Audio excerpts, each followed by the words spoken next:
कि बसपा का 2027 चुनाव में भाजपा के साथ गठबंधन होने जा रहा है और उसमें डील किसके नाम पे फिक्स होगी? मायावती के भतीजे, बहन जी के भतीजे आकाश आनंद के नाम पे डील फिक्स होने वाली है वहां पे। हमको तो यहां तक की खबर है कि उनको उप मुख्यमंत्री बनाने का लालच दिया जा रहा है। सारी चीजें से आप लोगों का डर दिख रहा है, आप लोग बौखलाए हुए हैं। देखिए, हम लोग बौखलाए नहीं हुए, हम लोग तो बल्कि स्वागत करते हैं। हम लोग तो कई बार से चाह रहे हैं कि बसपा उठे, बसपा आए, बसपा लड़े, अपने लोगों के लिए लड़े। तो आप लोग कह रहे हैं कि भाजपा के पंडित नहीं, बसपा की एंट्री 2027 चुनाव के लिए शुरू हो गई आज से ये बात है ना, वो अपने चुनाव की तैयारी कर रही है। ये अपने चुनाव की तैयारी नहीं है, यही तो समझने का फेर है, यही तो जनता को समझना चाहिए। ये भारतीय जनता पार्टी के चुनाव की तैयारी हो रही है। भीड़ आई कहाँ से? इस पे किसी ने बात किया क्या? किसी पत्रकार ने इस बात पे बात किया क्या? हाँ, जहाँ से आते उनके कार्यकर्ता थे, और उनके कार्यकर्ता थे, ऐसा आपका कहना है ना? क्योंकि ये न्यूज़ें आपको लोग को बताने चलाने के लिए बोला गया होगा, तो इसलिए आप लोग ये चला रहे हैं कि उनके कार्यकर्ता थे। वो उनके कार्यकर्ता नहीं थे, वो भारतीय जनता पार्टी के कार्यकर्ता थे। इतने भाजपाई थे, आज बसपाई बने हुए हैं। आप उठा करके देख लीजिए। कई मौकों पे मायावती ने कहा भी है कि अगर हमें सपा को हराने के लिए भाजपा का साथ देना होगा तो हम लोग देंगे। आज देखिए, बात खुल के आ गई। कितने दलितों के ऊपर अत्याचार किए गए, कितने दलितों के ऊपर हमला कर दिया गया, सर काट दिया गया, जिंदा जला दिया गया और तमाम तरह की चीजें यही भारतीय जनता पार्टी की सरकार में हुआ। तब तो मायावती जी की बोली एक बार भी नहीं निकली। 2014 में हाथी ने क्या दिया था लोकसभा चुनाव में? हाथी ने अंडा दिया था। सबका बदलता है। 7 से 12 तक उनकी सरकार भी तो यूपी में थी। उसके बाद क्यों नहीं बन पाई? उसके बाद एक विधायक के लिए तो तरस गई। 17 के बाद आपकी को नहीं बन पाई। उत्तर प्रदेश एक नंबर पे है दलितों पे अत्याचार में। बहन जी कहाँ है? क्या एक बोली निकली? कर रही हैं वो, ट्वीट कर रही हैं, तो राजनीति तो ट्वीट पे चुनाव भी लड़ लेना, ट्विटर पे चुनाव लड़ लें, फेसबुक पे चुनाव लड़ लें, इंस्टाग्राम पे चुनाव भी लड़ लें, वहीं पे सरकार बना लें। अखिलेश यादव भी तो ट्वीट करते हैं। तो अखिलेश यादव सड़क पे भी तो हैं, अखिलेश यादव के 3700 सांसद भी तो हैं, अखिलेश यादव के 125 विधायक भी तो हैं। ये बताइए, बसपा कोई भी एक कार्यक्रम अभी तक रोड पे की है क्या? आप तो पत्रकार हैं, आप तो जानते होंगे, तमाम तरह की जाते होंगे, तमाम जगहों पे कवरेज करते होंगे। बसपा एक कार्यक्रम, ये सब कहानी है कि आज से शुरू हो गया, कल से शुरू हो गया, ये शुरू नहीं होगा। इसके बाद बहन जी जाएंगी दिल्ली और जाके आराम करेंगे। इतने नेता थे बसपा के, आज वो किन दलों में हैं बताइए? अधिकतर नेता किस दल में है? अधिकतर नेता समाजवादी पार्टी में। अब हर जिले में काशीराम के नाम पे समाजवादी वाले अब प्रोग्राम कर रहे हैं। अब आप एक बात बताइए, अब बहन जी के नाम पे किसी का रजिस्ट्री है क्या कि कांसीराम जी एक देश की धरोहर थे ना? अब तो वो नहीं है। साथियों, बहुत बहुत स्वागत है खुशखबरिया में। आज मायावती ने कई महीनों या कह लीजिए कि कई सालों बाद लखनऊ में एक बड़ी रैली की, जो कांशीराम जयंती पर रैली उनकी आधारित थी। इस रैली के बाद से तमाम सियासी गलियारों में इसके चर्चे हैं और कहा जा रहा है कि अब तक की बहुत बड़ी रैली हुई और काफ़ी ज़्यादा भीड़, हर ज़िले से लोग पहुंचे थे। लेकिन वही इस रैली में मायावती ने अखिलेश यादव को लेकर कई सारे हमले किए हैं। उसी चीज़ को बात करने के लिए हमारे साथ बातचीत करने के लिए समाजवादी पार्टी के राष्ट्रीय सचिव ज़ीशान अंसारी साहब, उनसे बातचीत करेंगे कि समाजवादी पार्टी पर जो हमले हुए हैं और कहीं ना कहीं समाजवादी पार्टी के नेताओं के अंदर भी पेट में दर्द हो रहा है, इस रैली को देखकर डरे हुए हैं। बहुत बहुत स्वागत है आपका। धन्यवाद पत्रकार महोदय। आज जो रैली हुई, मायावती ने अखिलेश यादव को लेकर कई सारे इल्जाम लगाए कि जब उनकी सरकार थी, जो स्मारक के पैसे, जो टिकट के पैसे आते तो उनका रख रखाव नहीं होता था, दूसरे कामों में यूज़ किए जाते थे। उन्होंने इसके लिए योगी सरकार का धन्यवाद किया कि योगी सरकार ने उनकी बात मानी। अखिलेश यादव ने ऐसा नहीं किया। देखिए, आपने कहा कि लोग डरे हुए हैं, पहले हम वहीं से शुरू करेंगे। लोग डरे हुए, समाजवादी के लोग, वही हम कह रहे हैं। आपने कहा कि समाजवादी पार्टी के लोग डरे हुए हैं। आपको लगता है समाजवादी पार्टी के लोग डरे होंगे? ये बताइए। आज पूरा देश जानता है कि पूरी भाजपा से अगर सभी कहीं भी पूरे देश के अंदर अगर कोई लड़ाई लड़ रहा है तो वो समाजवादी पार्टी लड़ रही है। और अब आते हैं आपके बसपा की बात पे। आपने कहा कि भारी भीड़ इकट्ठा हो गई, एक तरफा भीड़ थी, जलवा हो गया, ये हो गया, वो हो गया। वो भीड़ आई कहाँ से? इस पे किसी ने बात किया क्या? किसी पत्रकार ने इस बात पे बात किया क्या? हाँ? भीड़ जहाँ से आते उनके कार्यकर्ता थे, और उनके कार्यकर्ता थे, ऐसा आपका कहना है ना? क्योंकि ये न्यूज़ें आपको लोग को बताने चलाने के लिए बोला गया होगा, तो इसलिए आप लोग ये चला रहे हैं कि उनके कार्यकर्ता थे। वो उनके कार्यकर्ता नहीं थे, वो भारतीय जनता पार्टी के कार्यकर्ता थे। आज जिस प्रकार से आज आप सोशल मीडिया उठा करके देख लीजिए, जितने भाजपाई थे आज बसपाई बने हुए हैं। आप उठा करके देख लीजिए।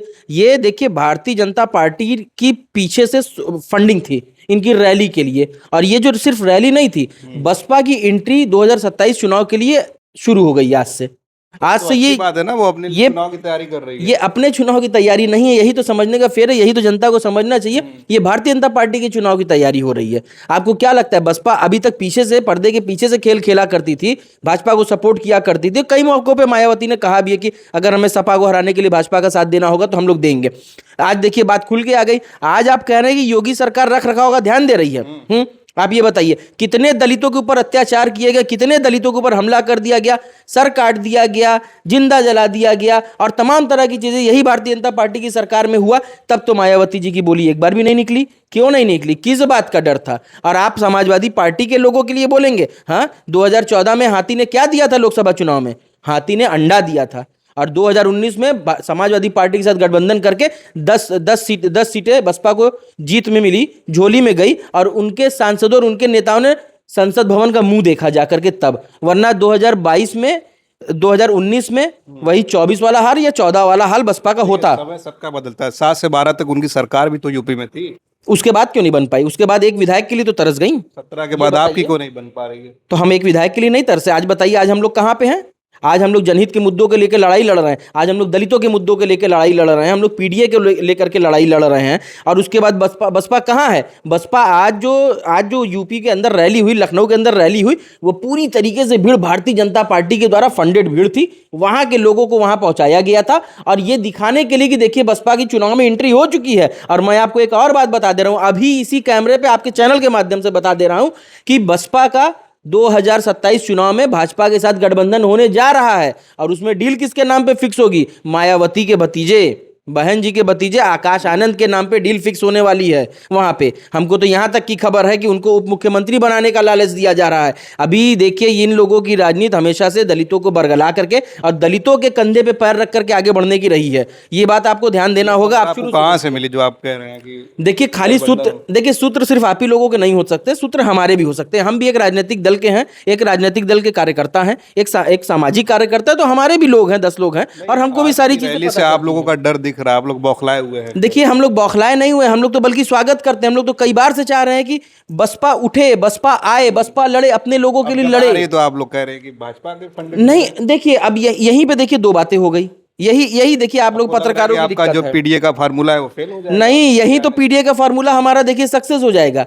जो डी से दलित है हमारे, आज उनको समझ में आ जाएगा कि ये भारतीय जनता पार्टी से पैसा लेकर के या भारतीय जनता पार्टी से किसी भी प्रकार की राजनीतिक डील करके आज ये भीड़ बुलाई गई है। ये बताइए, इसके पहले क्या दलितों के ऊपर अत्याचार नहीं हो रहे हैं क्या? भारतीय जनता पार्टी की सरकार में कितने अत्याचार हो गए। उत्तर प्रदेश 1 नंबर पे है दलितों पे अत्याचार में। बहन जी कहाँ है? क्या एक बोली निकली? कर रही है वो, ट्वीट कर रही है। तो राजनीति तो ट्वीट पे चुनाव भी लड़ लेना, ट्विटर पे चुनाव लड़ लें, फेसबुक पे चुनाव लड़ लें, इंस्टाग्राम पे चुनाव भी लड़ लें, वहीं पे सरकार बना लें। अखिलेश यादव भी तो ट्वीट करते हैं। तो अखिलेश यादव सड़क पे भी तो है, अखिलेश यादव के 3700 सांसद भी तो हैं, अखिलेश यादव के 125 विधायक भी तो हैं। ये भी तो बताइए। नहीं तो ट्वीट न करेंगी। तो जब उनके सांसद नहीं तो ट्वीट करने की क्या जरूरत है? आप जमीन पे लड़ाई लड़िए। देखिए, जब हम कमजोर होते हैं राजनीति में, अगर आप विपक्ष में हैं और सत्ता में नहीं है, तो जो विपक्ष होता है, विपक्ष में रहने पे आपको राजनीतिक गतिशीलता मिलती है। ये बताइए, बसपा कोई भी एक कार्यक्रम अभी तक रोड पे की है क्या? आप तो पत्रकार हैं, आप तो जानते होंगे ना, तमाम तरह की जाते होंगे, तमाम जगहों पे कवरेज करते होंगे। बसपा एक कार्यक्रम हो गया। ये सब कहानी है कि आज से शुरू हो गया, कल से शुरू हो गया। ये शुरू नहीं होगा। इसके बाद बहन जी जाएंगी दिल्ली और जाके आराम करेंगी। हो गया कहानी। ज्यादा अखिलेश यादव को अब डर सता रहा है कि पीडीए का फार्मूला नहीं, सबसे ज्यादा खुश तो अखिलेश यादव हैं।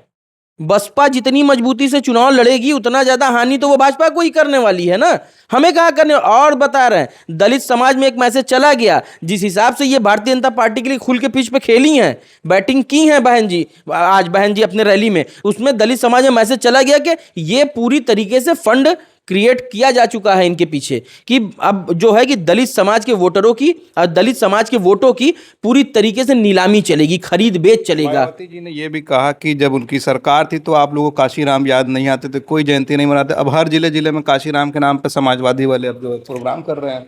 अब आप एक बात बताइए, अब बहन जी के नाम पे किसी का रजिस्ट्री है क्या कि कांसीराम जी एक देश के धरोहर थे ना? अब तो वो नहीं है। राजनीति में जिस तरीके से बहुजनों को लाए, जिस तरीके से अन्य बिरादरियों को प्रतिनिधित्व दिया, ये काम 3 ही नेताओं ने किया पूरे देश के अंदर। अपनी सरकार में आप लोगों ने क्यों नहीं याद किया?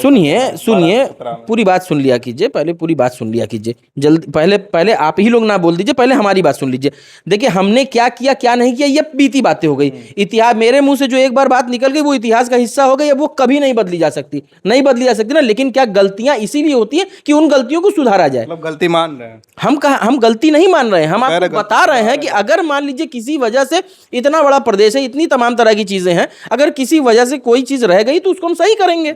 यही तो राजनीतिक गतिशीलता है और क्या है, यही ना राजनीति है। तो ये बताइए कि देखिए जितना प्रतिनिधित्व मान्यवर कांशीराम जी ने दिया, जितना प्रतिनिधित्व दबे कुचले शोषित वंचित समाज को आदरणीय नेताजी ने दिया, और जितना प्रतिनिधित्व लालू प्रसाद यादव जी ने दिया, यही 3 नेता हुए। और उसके बाद बसपा में बताइए मायावती जी ने किसको नेतृत्व दिया? आज किस पे खेल रही? कभी आकाश आनंद को अपने भतीजों को बाहर निकालती हैं, कभी बुलाती हैं, कभी बड़ा नेता बनाती हैं, कभी छोटा नेता बनाती हैं, कभी परिपक्व बताती हैं, तो कभी उनको लड़कपन का उनके ऊपर असर बताती हैं। तो मायावती तो खुद नेता नहीं पैदा करे। और जितने नेता थे, ये बताइए, आप तो पत्रकार हैं, आप जान रहे होंगे कि जितने नेता थे बसपा के, आज वो किन दलों में हैं? बताइए, अधिकतर नेता किस दल में है? अधिकतर नेता समाजवादी पार्टी में, क्योंकि उनको पता है कि अगर दलितों का, शोषितों का, वंचितों का, पीड़ितों का, मजदूरों का, किसानों का और कामगारों का और जितने भी लोग हैं जो शोषित वंचित समाज से आते हैं, वंचित समाज के लोग हैं, उनका अगर उत्थान हो सकता है तो वो सिर्फ और सिर्फ समाजवादी पार्टी में हो सकता है और अखिलेश जी के नेतृत्व में ही हो सकता है। चलिए, बहुत बहुत शुक्रिया आपसे बातचीत करने के लिए। हम बात कर रहे थे जिशान अंसारी साहब से, जो समाजवादी पार्टी के राष्ट्रीय सचिव हैं। उनकी बातों से आप कितना सहमत हैं? और मायावती की जो आज रैली हुई है उसको लेकर जो उन्होंने कहा कि भाजपा की फंडिंग भीड़ थी, उसको आप लेकर क्या सोचते हैं? इसमें कितनी सच्चाई है? अपनी राय ज़रूर कमेंट करें। आप देख रहे थे खुश खबरिया बनारस से, मैं उबैद, बहुत बहुत शुक्रिया।